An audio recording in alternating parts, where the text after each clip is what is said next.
係聖靈降臨節。喺我哋嘅經文嘅裏邊，《使徒行傳》第2章係講到當日聖靈降臨喺班使徒裏邊，讓佢哋得着能力講出方言，見證耶穌基督。咁今日咧，我就用嘅經文咧就唔係呢一段經文，咁咧係另外一段咧係舊約經文，就係約書亞記。同樣喺聖靈嘅恩配臨格之下，約書亞嘅生命得到帶嚟咧一個好不一樣嘅一個歷史嘅一個記載。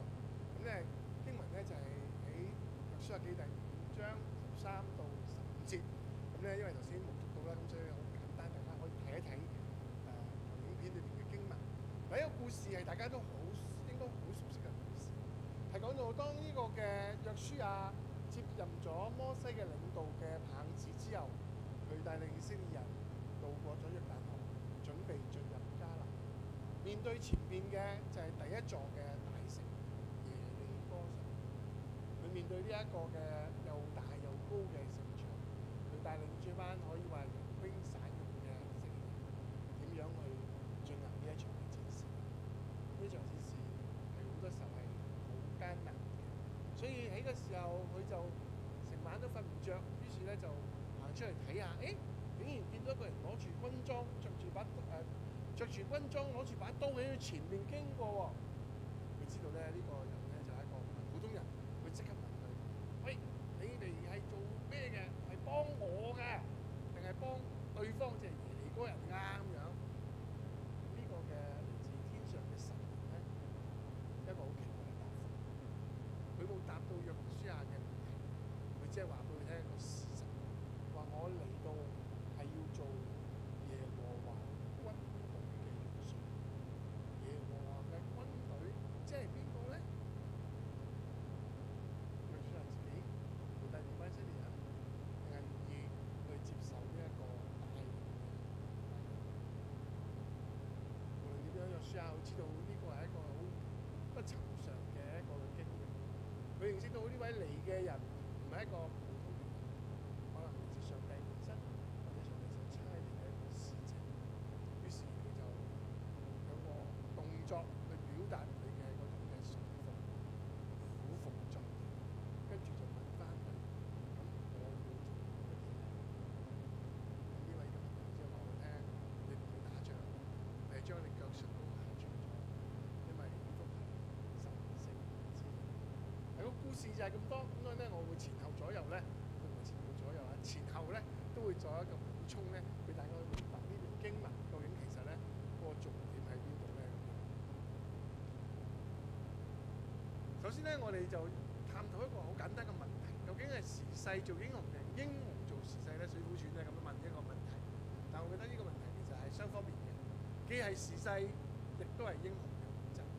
因為有時勢嘅轉變，冇英雄嘅本質，你嗰個時勢裏邊都發揮唔到出嚟。如果你有咁嘅本質，冇一個時勢俾你嘅一個嘅發展，亦都可能你係呢個嘅係你嘅才幹、你嘅恩賜，未必能夠好有機會得到。所以疾風知勁草，當識英雄。所以係呢個時勢，同時係你內心嘅心。今日我就去睇下呢個約書亞，我稱為一個二代嘅領袖，因為佢承接摩西嘅嗰個嘅工作，佢咧就係帶領以色列人，所以咧我稱為第二代嘅領袖。約書亞面對呢一個嘅任務嘅時候，佢都知道係一個好唔簡單嘅任務。佢帶領住一班頭先講係一班二代嘅信徒，因為咧出埃及嘅時候咧，嗰班嘅以色列人咧經歷咗好多，有40年嘅曠野。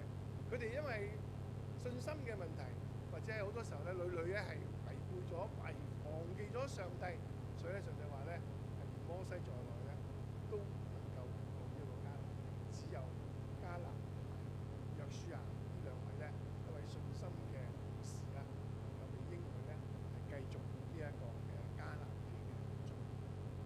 所以約書亞去面對前面嘅挑戰嘅時候，佢已經做足功夫啦。佢喺找前嘅記錄咧，就為呢班嘅以色列人渡過咗約旦河第二代嘅信徒咧，佢哋做咗一啲嘅功夫，做咗兩件事。第一件事就係咩啊？同我哋行咗割禮。第二件事就係同佢哋過一個逾越節。割禮係乜嘢啊？割禮就係咧上帝嘅選民，其嘅一個嘅標記，一個身體上高嘅一個禮儀，讓佢證明咧我係屬於上帝嘅。第二個就係逾越節，逾越節係第一個逾越節係幾時過㗎？大家記唔記得啊？喺出埃及記喎，係咪啊？當摩西帶領以色列人出埃及嗰陣時候咧，法老王話唔得，唔準，於是咧摩西就透過呢一個嘅上帝嘅能力咧，就降下咗10個災難。第10個災難咧就係殺生、殺長子之災，即係話任何頭生嘅仔，人又好、馬又好、牛又好、羊又好、狗狗貓貓都好，第一胎咧都會被殺咗。嗰個係殺受生嘅，即係有全面性嘅災禍。不過以色列人好幸運，預先佢話俾佢聽，嗱咁樣，你之前一晚咧就揾隻羊羔劏咗佢，將啲血咩啊畫喺你嘅門框上高，畫喺你個門牆上高。咁咧嗰一晚咧要發生呢個災害嘅時候咧，嗰啲嘅擊殺嘅天使咧就會越過咗你屋企就唔入屋啦。呢個嘅保護網係咪？咁所以咧呢個嘅節期咧就被稱為逾越節，英文叫 Passover， 即係穿過越過咗呢一個嘅地方意思。所以咧呢一個係一個以色列人被拯救蒙恩，而跟住法老王哎呀冇辦法啦，就放晒班以色列人走嘅嗰個嘅災難。所以話以色列人能夠去重新建國、重新離開為奴之地嘅救贖，就係始於呢個逾越嘅行動。所以逾越節係佢哋民族嘅一個嘅重要嘅節期，得救嘅紀念，加上一個上帝選民嘅標記。約書亞同佢做呢啲嘢係咩事咧？喺示劍嘅吉甲嘅地方，就係話俾佢聽：你班第二代嘅信徒，雖然你冇經過出埃及嘅經歷，有可能你曠野40年裏面出世嘅，但係呢件事係好重要，因為話俾你聽，你係邊一個？我哋點解要入去迦南地？我哋點解將會要發生呢？因為係上帝所應許同埋拯救我哋，帶領我哋進入嘅呢一個應許之地嚟㗎。呢個係連結翻佢哋同上帝嘅關係，連結翻佢哋同上帝嘅嗰種嘅身份嘅標記。因為好多時候，我哋喺繁忙日子裏邊，喺一個尋常嘅日子裏邊，可能有啲時候都忘記咗我哋係屬於上帝。好多時候，我哋覺得我自己係屬於老闆嘅，我係覺得我屬於係呢個世界。同樣係啱嘅，不過唔好忘記，我哋都係屬於上帝。面對呢一個前面耶利哥城，頭先分析過啦。約書亞自己本身係一個二代嘅領袖，二代嘅領袖有個難處嘅，因為摩西帶領咗以色列人有40年咁耐㗎啦，依家個棒交咗俾約書亞，摩西就當然就翻到天家啦。作為一個新嘅領袖，去面對一班嘅被領導嘅人，大家有做過公司工作或者任何嘅習慣就知道㗎啦。40年都係一個人去跟領導嘅話，一換咗個人咧，你就發覺好唔對路㗎。好多嘢點解咧都係唔同咗嘅，係咪啊？咁我就有啲嘅做法，咁咧就話咧不嬲都唔係咁做㗎，點解今日要咁做咧？咁樣任何嘅思微嘅改變咧，都可能咧拉扯上咧呢個新領導人。所以咧，我叫新嘅牧師咧上入去一間堂會咧，第一件事勸住佢做咩啊？唔好講咁多嘢，一改咧就不嬲咧就不嬲都唔係咁嘅，呢樣嘅矛盾咧就出現咗。所以約書亞要被認受、被接受、要領導，係佢自己一個嘅內心裏邊一個嘅挑戰。第二，呢班係二代嘅信徒。第三，佢要面對嘅就係對前路嘅期望唔同啊！嗰班人被領導嘅人要帶佢入咩啊？去迦南美地啊嘛！一諗到迦南美地，大家自然第一個反應係咩啊？迦南美地係點㗎？有冇人可以講到啊？流奶與蜜之地啊嘛，即係話好豐裕嘅，哇！一切都美好嘅，哇！嗰食嗰啲嘢咧，哇！多到啲奶咧好似流水咁樣嘅，哇！嗰啲嘅蜜糖咧就隨時執嘅，即係啲野蜜啊，啲好值錢㗎，係咪？對喉嚨啊，對好多嘢都好㗎嘛。即係總之好豐裕嘅，好美麗嘅，好豐盛嘅，大家咁嘅期望啊嘛。但係約書亞知道唔係喎，唔係，係嘅。不過你唔係就咁去攞嘅喎，你係需要做一件咩事啊？你逐個城市去打仗，因為當呢一個嘅係約瑟佢哋一家人，即係帶領啲人遷居咗埃及就有幾百年嘅時間，離開咗呢個地方，呢個地方已經被好多嘅原居民佔據咗、住咗喺度㗎啦，係佢哋嘅城市，係佢嘅土地嚟㗎。今日你翻嚟話我嘅應許之地喎，你要搶翻嚟㗎嘛，要打仗㗎嘛。耶利哥就係第一個最大嘅城，佢要去攻陷嘅，所以話呢一個嘅期望未必係嗰班人嘅期望。大家諗住係安安逸逸、舒舒服服、快快樂樂、豐豐足足嘅享受留喺應許之地，但係要需要知道，唔係，我要帶你嘅去征戰萬方。所以呢種嘅期望，加上佢冇咁嘅準備，再加上呢一班嘅人面對嘅呢一個戰爭，其實大家冇一個足夠準備。約書亞帶住嘅嗰班係流浪嘅嗰班嘅難民，佢哋唔係強力嘅軍隊，佢哋冇呢個好嘅嗰個嘅戰略嘅武器，亦都冇呢個作戰嘅嗰種嘅優勢，點樣去打呢？我睇到耶利哥城，如果我哋睇幅地圖咧，見到咧喺紅色箭嘴指住嗰度咧，就喺約旦河呢個嘅死海之前嘅嗰個路口，好窄嘅，大約呢度去到嗰度去過先㗎啦，係咁高嘅啫，行到過去嘅。過河就容易，但過完河要面對嘅嗰個耶利哥城咧就唔簡單啦。今日我見到嘅就係一邊山頂嘅廢墟，但係有人將昔日嘅耶利哥城重複畫翻出嚟嘅話咧，就大約係咁嘅啦。呢個畫出嚟嘅想像 AI 圖嚟嘅啫。大家有見到咩啊？好多屋啦，仲有咩啊？城牆啦，啲城牆有幾多重啊？有2重嘅城牆。嗱，整個嘅構思圖嘅簡單嘅描述就係咩咧？係一個大城，好多人居住嘅人口，於是咧軍力咧係好充裕。第二，佢有2重嘅城牆，係代表着一個好堅固嘅防衛城嚟嘅。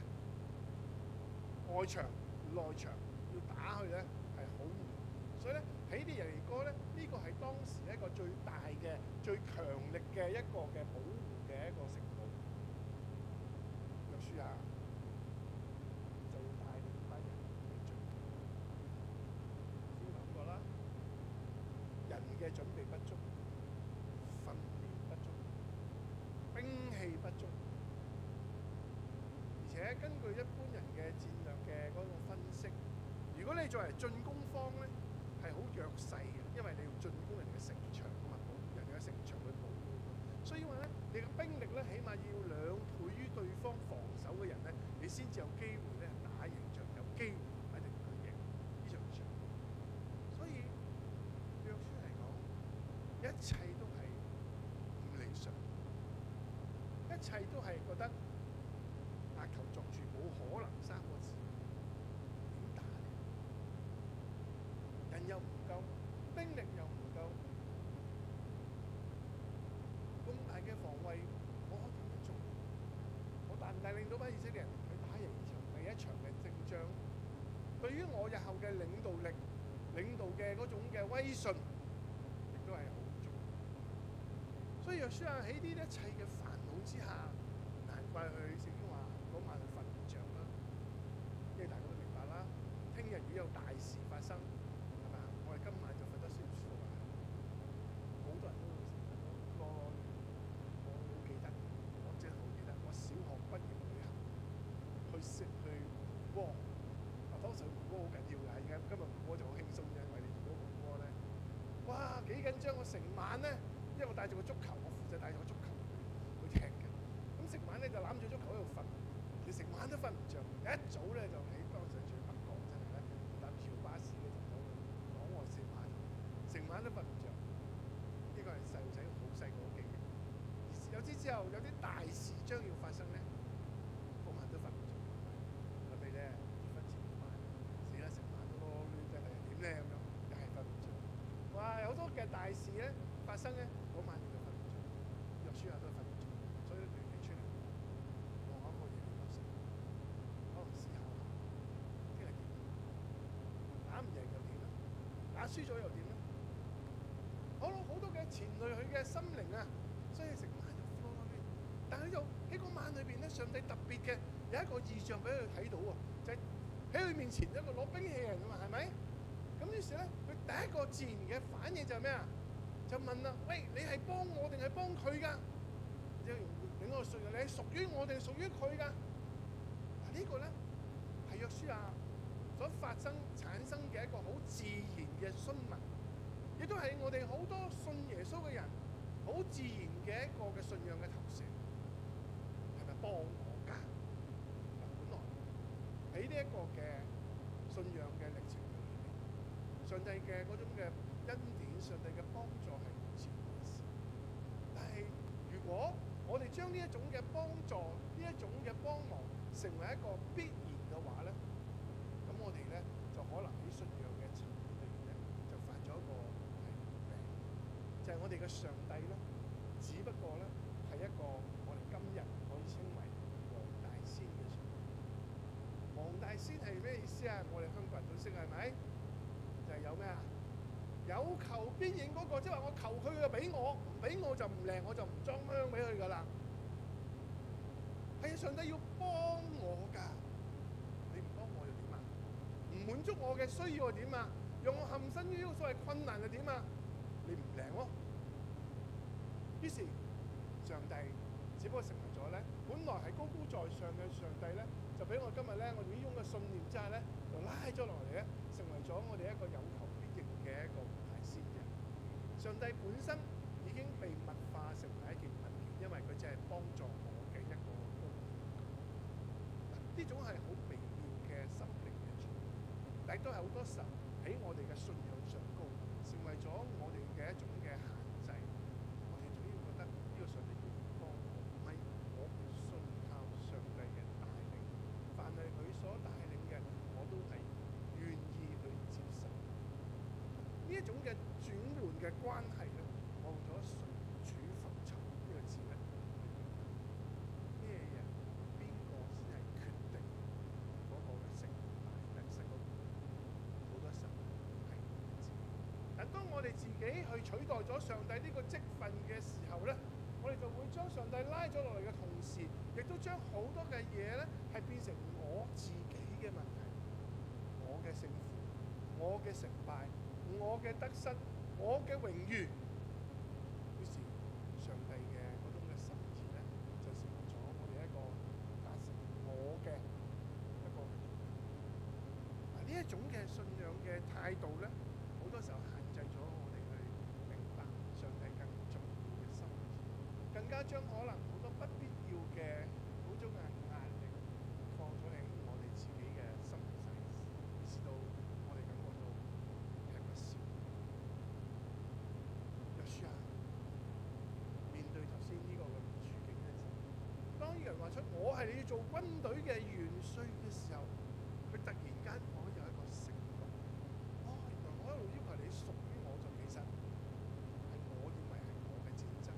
但今日你話係元帥，我係跟住元帥打仗啊嘛，所以主體重要嘅決定唔係我啊，係嗰位元帥啊。所以約書亞即刻嘅去有一個動作嘅表達，佢話我嘅主，你有啲咩吩咐我去做？唔係再係你有咩同我做啦，係我有咩去同你做啦。嗱，嗰個倒轉位置咧，係約書亞喺度咧表達得好清楚。嗰個主權嗰個嘅決定性喺上帝嗰度。當然啦，當呢一個嘅姿態咁個謙卑嘅姿態去表達嘅時候，上帝要去做咩啊？聖經話唔係叫你打仗住喎，叫你做咩啊？除咗對鞋先，除咗對鞋，點解啊？因為咧，我話呢個地方神聖嘅。大家如果記憶力好嘅話，記唔記得喺聖經嘅故事出埃及記裏邊，有邊個人又係要除鞋嘅咧？就係摩西啊嘛。喺咩場合發生啊？就當喺曠野見到燒著嘅荊棘，佢就想去睇啦，係咪？於是咧有聲音話咧：你唔好上嚟住，做一件事先，除咗對鞋再入埋嚟，係咪？咁因為咧呢個上帝嘅臨在嘅神聖，你唔好當一個睇熱鬧嘅風去睇佢，而係睇到上帝喺度啊！呢一種嘅脫鞋嘅傳統咧，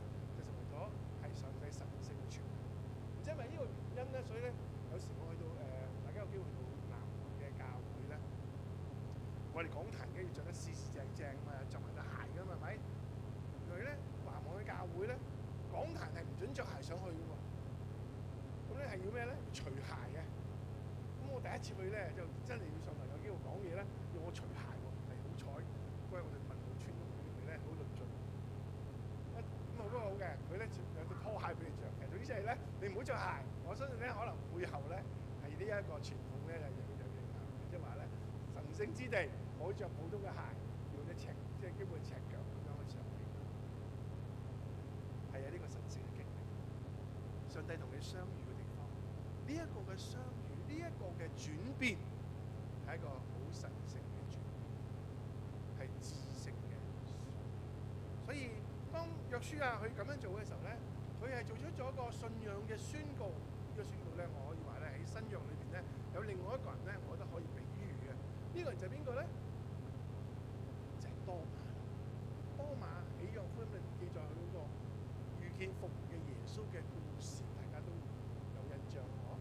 喺第一次耶穌向班門徒顯現嘅時候，多馬唔喺嗰度啊，10個門徒我相信嚇，我估計啦都係咩大死咗啦，多馬唔喺度咧，咁12個人減12啫，即係數學上慢慢咧就係10個啦。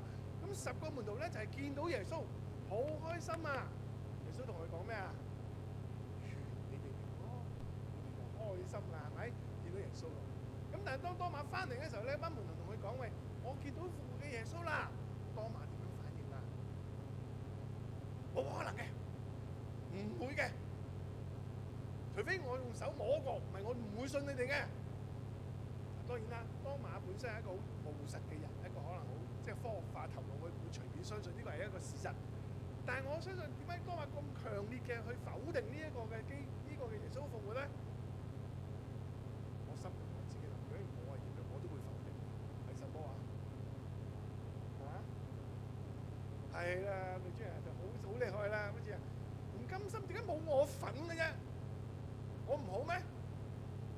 當然聖經冇講到多馬點解唔喺度，有人好多猜測就話咧，因為多馬係一個最勇敢嘅人，所以咧呢班門徒好驚死，匿埋晒喺房裏邊嘅時候咧，多馬就出去望下咩環境啊。所以佢係一個咁嘅即係試探子嚟㗎，一個勇敢嘅人嚟㗎，但係竟然冇去粉見到耶穌喎，點得㗎？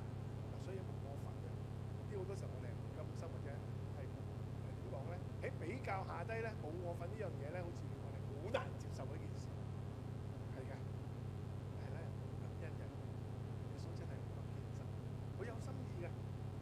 過咗8年，即係下個禮拜，耶穌再一次願你哋平安，跟住即刻走去多馬度。多馬，過嚟。你咪話要摸下我手嘅，摸下我隻腳嘅，個傷口啊，摸下我肋旁嗰個長矛刺嘅傷口嘅，嚟，快嚟摸！摸下，咁你先至會信嘅。我就好中意問弟兄姊妹呢個問題：如果你係多馬，你會唔會去摸？你需唔需要去摸啊？其實已經冇答案嘅，總有答案，總有理由。不過，如果我自己嘅感覺就係，都唔使摸啦，親眼咁樣面對，咁明白、咁體恤我嘅嗰種嘅訴求。親自嘅向我表現，邀請我滿足我嘅訴求去探究。於是多馬生命、心靈完全嘅係去被降服。佢講出一句重要嘅宣言，佢話：我嘅主，我嘅上帝。呢句説話蘊含咗有2重嘅認信。第一重認信就係我嘅上帝。主耶穌就係神啊，就係嗰位復活嘅主耶穌，就係永生上帝嘅本體，上帝嘅兒子，無論咩稱呼咧，係上一個超越嘅神。但第二個或者第一個講嘅我的主係咩意思啊？呢個神唔係好遙遠嘅神啊，呢個神係同我有一個好密切嘅關係，就係佢係主人啊，我係佢嘅僕人。大家唔知記唔記得你哋洗禮嘅時候咧，老師問你個問題，其中一個，你願唔願意接受主耶穌基督係你嘅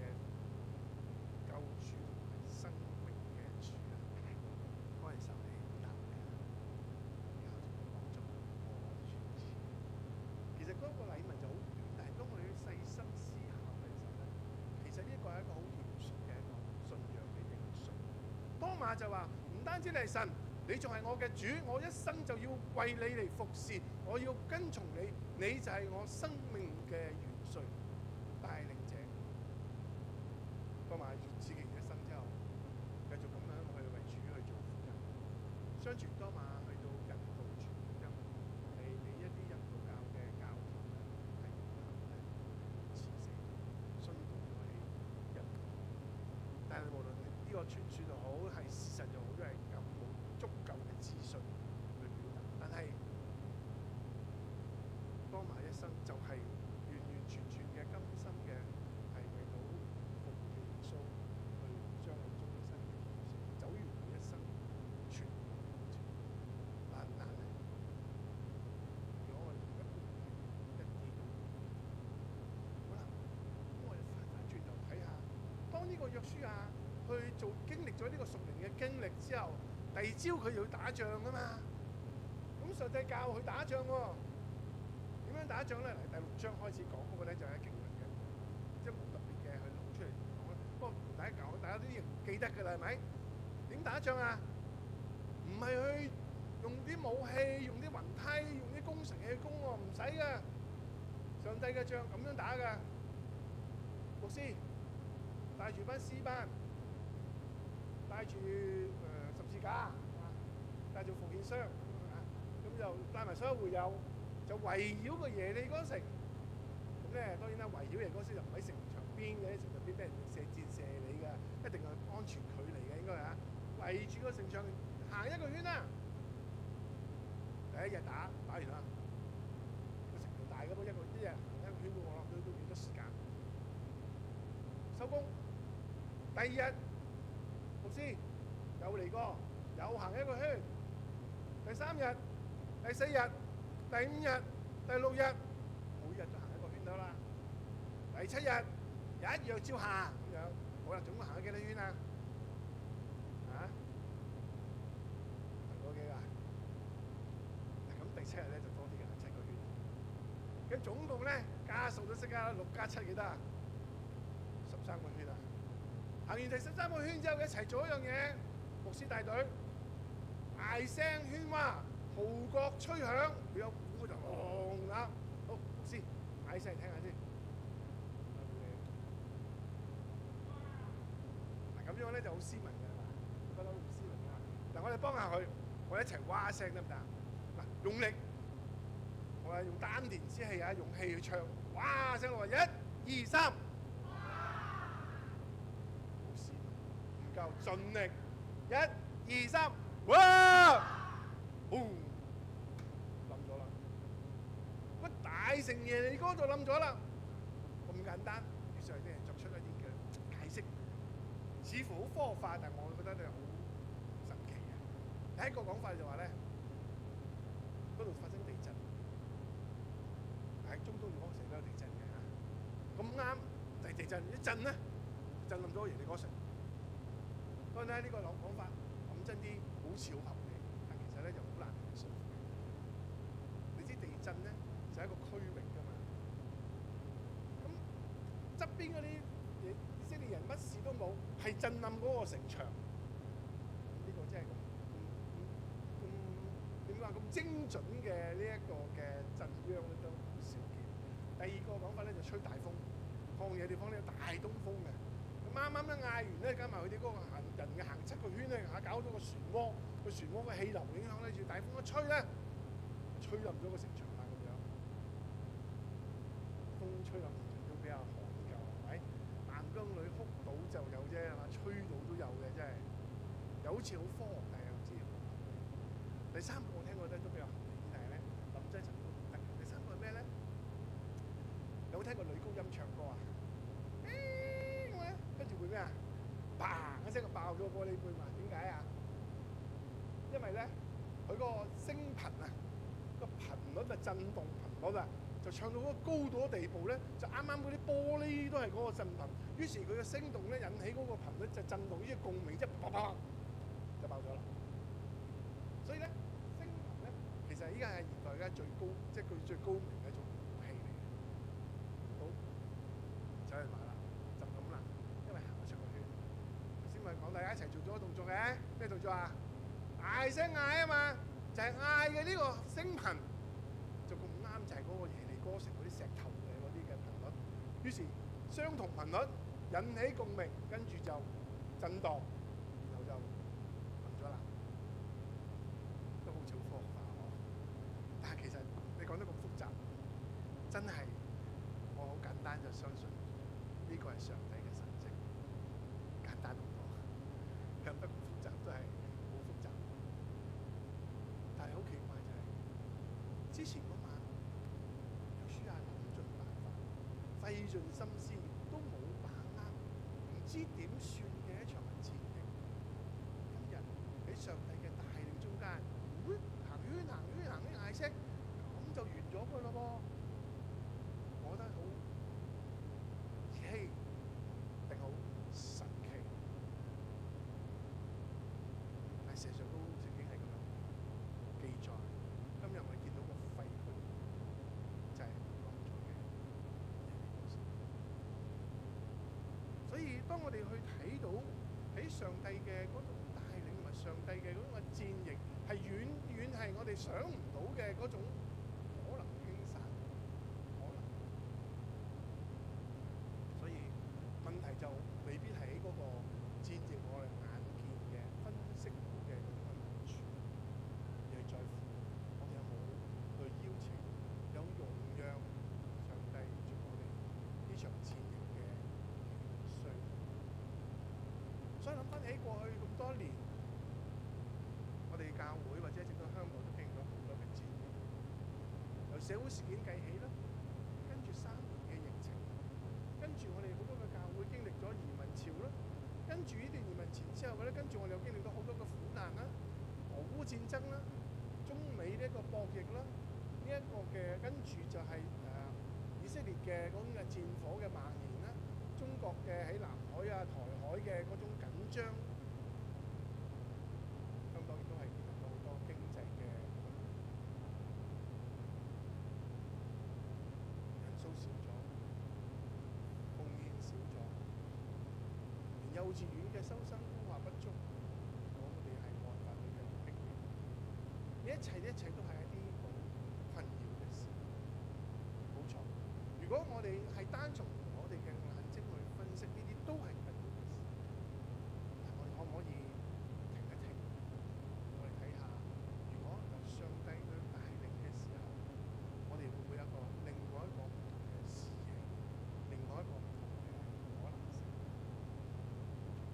喺人生嘅裏邊，我哋總會有唔同嘅戰役，而我哋人生最重要嘅戰役係乜嘢？如果我哋倒數嘅話，我哋人生嘅其實更加嘅多上帝嘅恩。幼稚園、教會都唔係今日就喺度啦。當年我哋喺耀東村嘅山頂，係啦，耀東村山頂啊嘛，跟住有機會啦，有轉落到嚟，係嘛？今日咧有轉可能話咧就功德圓滿啦，咁我可能又會遷一個新地方，你知唔知啊？緊要我哋上帝就重要嘅可能唔係啲搬遷嘅過程，重要嘅就係搬遷嘅每一次嘅過程。弟兄姊妹，我哋都經驗到上帝嘅幫助，上帝嘅同行，上帝嘅恩賜，我哋嘅信心與呢個上帝去緊緊嘅結合，所帶嚟嘅轉變成長。對於每一個人嚟講，生命最重要係乜嘢？經歷咗一切大大小小嘅戰役，到我入最後嘅一場戰役嘅時候，我哋係咁樣去堅心相信。保羅咧喺提摩太前書第4章第8節咧，有一個非常之感人，同埋一個重要嘅一個宣言，係佢咧可以話座右銘或者係叫做墓誌銘嘅一個表達。邀請大家同我讀出呢段經語嘅話，一齊讀1、2、3。要見離世的時候到了，那美好的仗我已經打過了，當跑嘅路我已經跑盡了，當順的道我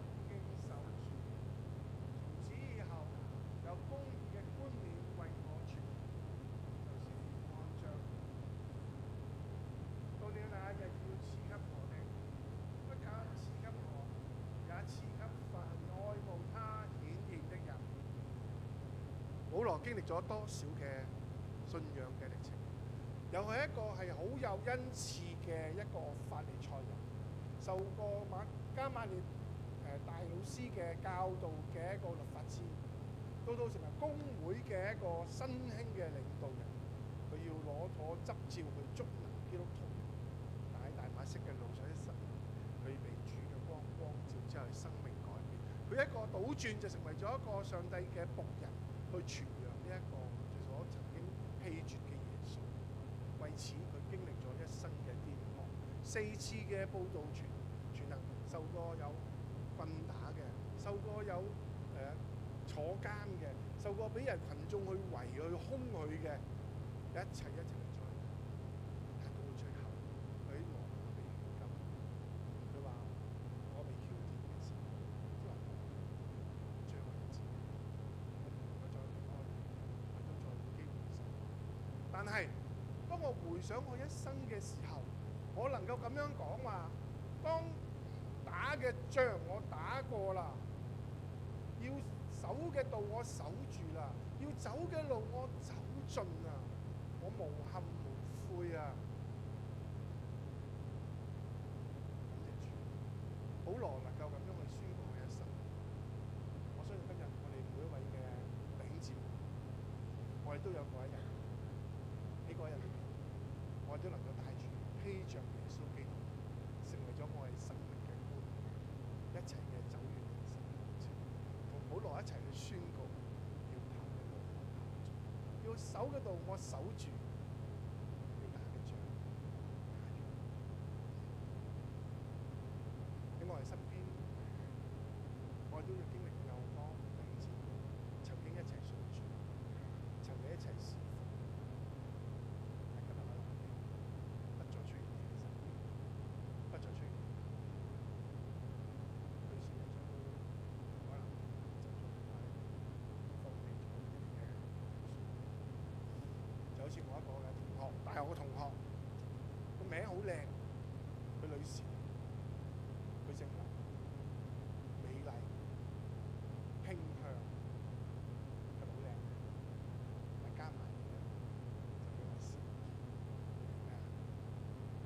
林美香，真實嘅經驗嚟㗎。我哋唔好林美香啊！我哋嘅信仰係需要由持守到去最後一刻。咁你話聽咧，當你咁樣嘅時候咧，牧師仲同你做安息禮拜咧，就有嘢講。如果唔係咧，我哋牧師咧，真係冇乜嘢講。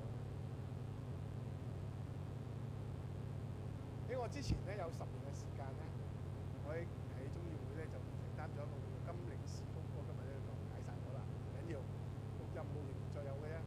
咁我提出咗一個口號，呢個口號咧叫做黃金10年嘅事。當我哋退休，每個人嘅退休年齡唔一樣嘅，有啲人40年，有啲人50年，有啲60年、70歲未退休唔緊要嘅。我相信咧，當我哋退休嘅頭嗰10年咧，其實係我哋人生咧係好精彩嘅10年。10年之後點樣咧？唔知道，因為身體啊各方面嘅變化。但係頭嗰10年咧係好精彩，因為點解啊？呢頭嗰10年我啱啱退休，第一即係我哋基本上都有退休保障咧，即係生活無憂嘅。第二咧，啱啱退休咧，我哋唔會做5、6、7傷嘅，係咪？起碼都行得企得，係咪？即係我第2年啊，仲行得係咪？咁啊，退休咧，即係頭嗰10年無身體啦、時間啦，你翻工啊嘛，你唔使翻，你都多咗好多時間係咪？成日諗下點樣用啊，當然有啲人諗就話我去旅行啊，我去湊孫啊，我去學嘢啊，咁好多嘢玩嘅。但好忙，身體時間各方面嘅狀態最 perfect。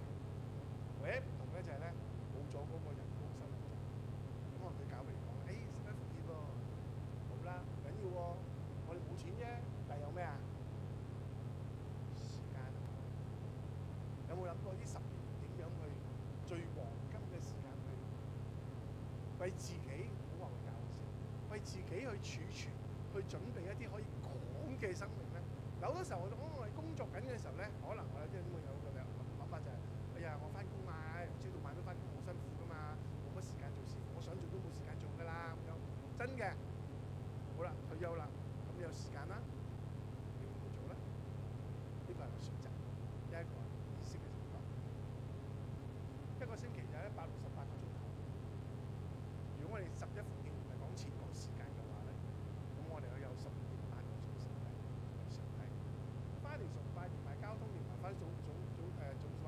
4個鐘頭食完早餐啦，咁你有埋茶添，4個鐘頭搞掂。你仲有12點8點鐘頭可以管為主嘅嘢咩？做下靈修，做下侍奉，做下福音使者，可以做咩咧？做關懷嘅人。其實我哋有好多嘅空間可以咧去重塑、去計算我哋生命。所以咧，我成日話咧，不可叫人小看你年長啊！